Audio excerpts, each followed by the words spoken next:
Karnataka assembly ఎన్నికలకు రోజులు దగ్గర పడుతున్న కొద్దీ వాతావరణం ఉత్కంఠభరితంగా పార్టీల నేతలు తమ కార్యక్రమాన్ని ముగించారు. బాదామి నుంచి ముఖ్యమంత్రి సిద్ధరామయ్యకు పోటీగా గాలి జనార్దన్ రెడ్డి ముఖ్య అనుచరుడు వి శ్రీరాములు బీజేపీ తరఫున నామినేషన్ వేశారు. సిద్ధరామయ్య శ్రీరాములు మధ్య పోటీ రసవత్తరంగా ఉండవచ్చని అంచనా వేస్తున్నారు. దీంతో కులాల కూడికలు మతాల తీసివేతలతో మొత్తానికి బాదామిలో సంకుల సమరం మారింది.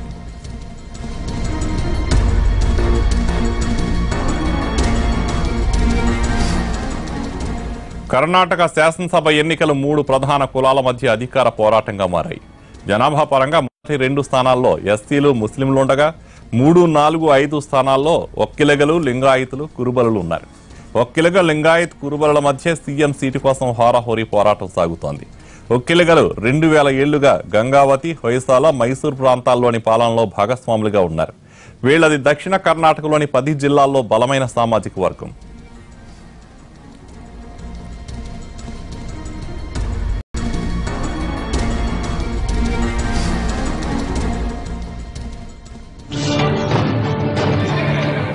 రాష్ట్ర ఓటర్లలో 8%.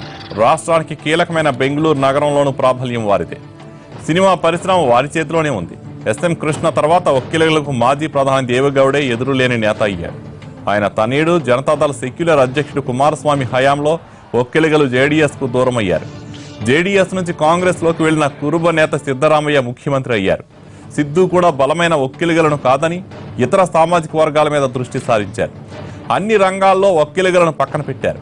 ఈ పరిణామాలన్నీ తమ సామాజిక వర్గానికి వచ్చిన ముప్పుగా ఒక్కిలగలు భావిస్తున్నారు. దీంతో జేడీఎస్ వైపు మొగ్గు చూపుతున్నారు. దీంతో జేడీఎస్ సభలకు జనం ఎక్కువగా వచ్చారు. ఈ అంశాలన్నింటినీ దృష్టిలో పెట్టుకుని సిద్ధరామయ్య రకరకాల ఎత్తుగడలను వేస్తున్నారు. చాముండేశ్వరి మాత్రమే కాకుండా బాదామి నుంచి కూడా పోటీలోకి దిగడం అలాంటిదే. లింగాయతులకు మతం హోదా ఇవ్వడం ఇందులో భాగమే. ఇలా కర్ణాటక ఓ కులాల కురుక్షేత్రంగా మారింది.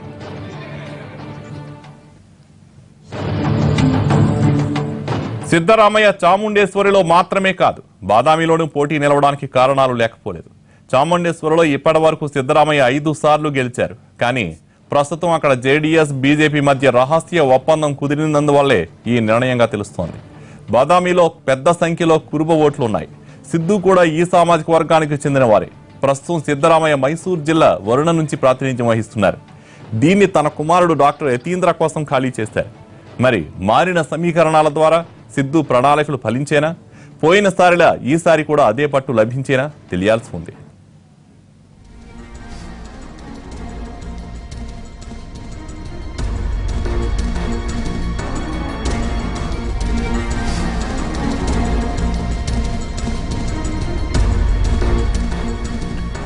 కర్ణాటక ఎన్నికల్లో తెలుగు రాష్ట్రాల ప్రజలు కాంగ్రెస్ కు ఓటు వేయాలని పిలుపునిచ్చారు ఏపీపీసీసీ అధ్యక్షుడు రఘువీరారెడ్డి. ప్రత్యేక హోదా కోరుకునే 5 కోట్ల ఆంధ్రులు పార్టీ ప్రజలతో కాంగ్రెస్ కు ఓటు వేయించాలని కోరారు. కర్ణాటక ఎన్నికలు చాలా కీలకమైనవి. కర్ణాటక ఎన్నికల్లో ప్రతి తెలుగువారు కూడా, తెలుగు మాట్లాడేవారు, ఆంధ్రప్రదేశ్ నుంచి అక్కడ వెళ్లి స్థిరపడినటువంటి వారు కాంగ్రెస్ కు ఓట్లు వేయాలని కోరుతా ఉన్నాం. ఆంధ్రప్రదేశ్లో ఉన్న తెలుగు వారిని అందరినీ కోరుతా ఉన్నాం. ప్రతి పౌరుణ్ణి కోరుతా ఉన్నాం. 5 కోట్ల మందిని కూడా కోరుతా ఉన్నాం. పార్టీలకు అతీతంగా మీరందరూ కర్ణాటకలో మీకు పరిచయం ఉన్న ప్రతి ఒక్కరితో కూడా మీరు మాట్లాడండి.